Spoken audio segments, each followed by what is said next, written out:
Breaking news, live pictures as Secretary of State Rex Tillerson's plane has just arrived in Moscow. His visit, of course, couldn't come at a more critical time. Just a short time ago, Vladimir Putin said his government will call on the UN to investigate the chemical attack in Syria.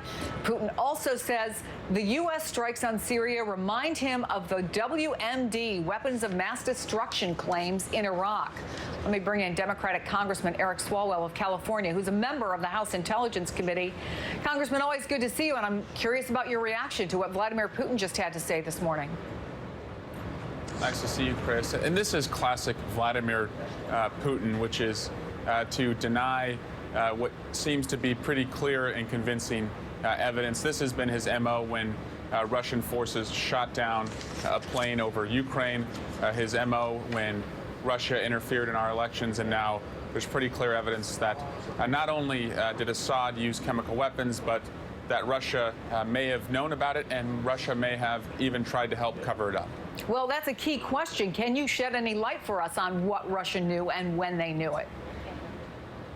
We're still investigating, and that would be very, very disturbing if Russia did indeed bomb a hospital to destroy evidence. And what we need to do right now is we need American leadership, only American leadership, working with our allies and with the consent of Congress. Can we really go where we need to go to make sure that this doesn't happen again and that Russia is held in check? And Chris, that means working with not just our G7 partners, but also our allies in the region. And there's a real opportunity for this president to show that he is doing that. And so far, he's been nowhere to be found when it comes to talking about Syria.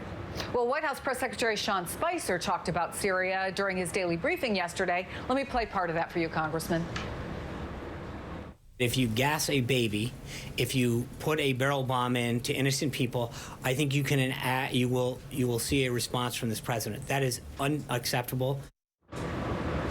And he's not the only one in the administration to say that. But the problem, obviously, is that barrel bombs were used nearly 13,000 times by the Assad government in 2016. That's according to the Syria Network for Human Rights, about 35 bombs every day on average. And later, Sean Spicer clarified his comments, saying nothing has changed in our posture. The president retains the option to act in Syria against the Assad regime whenever it is in the national interest. What do you see as the administration's position? What's your understanding of their position regarding Syria?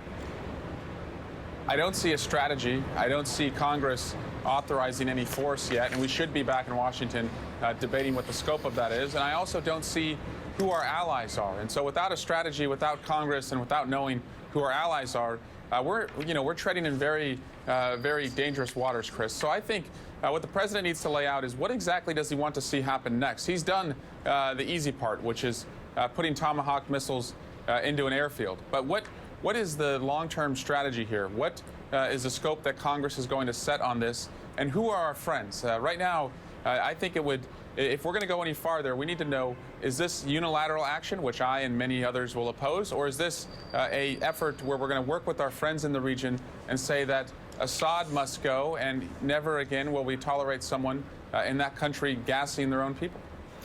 And as all this plays out, there is, of course, the investigation into Russia's meddling in U.S. elections.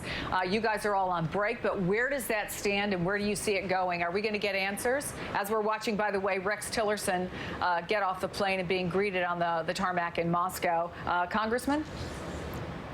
Yeah, Chris, we're going forward. We're back on track.